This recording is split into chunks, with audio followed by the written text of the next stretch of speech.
Cơn sập đáy nè, con tụ ơi con đeo lại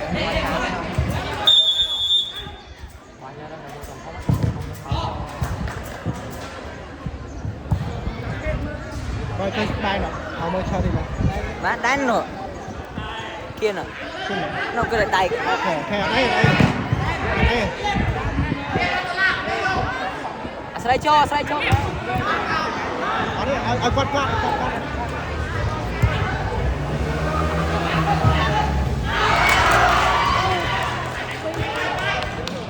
mấy đôi trăm mấy trăm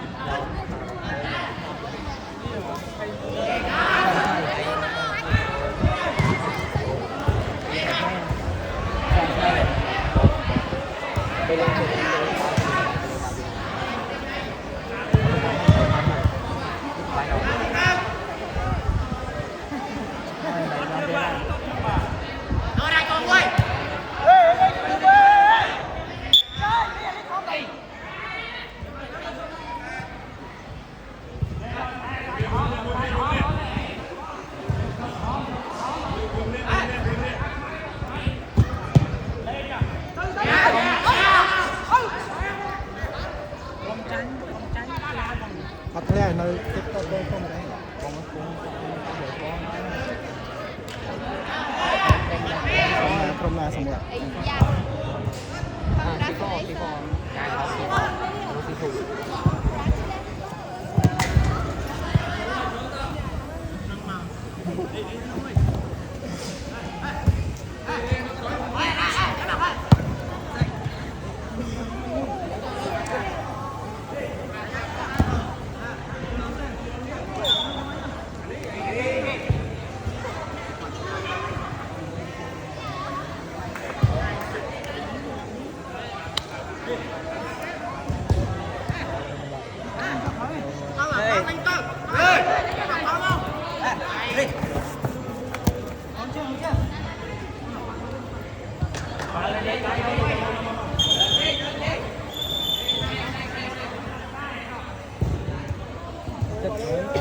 คนนำเด่นยัง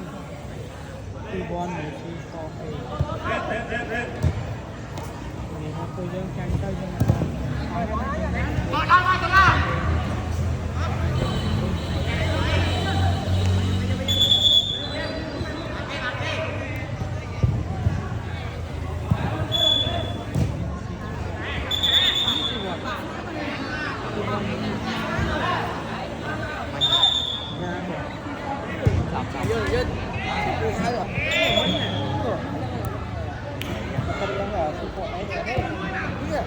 cho nó rai đây một C4 đấy là cái C4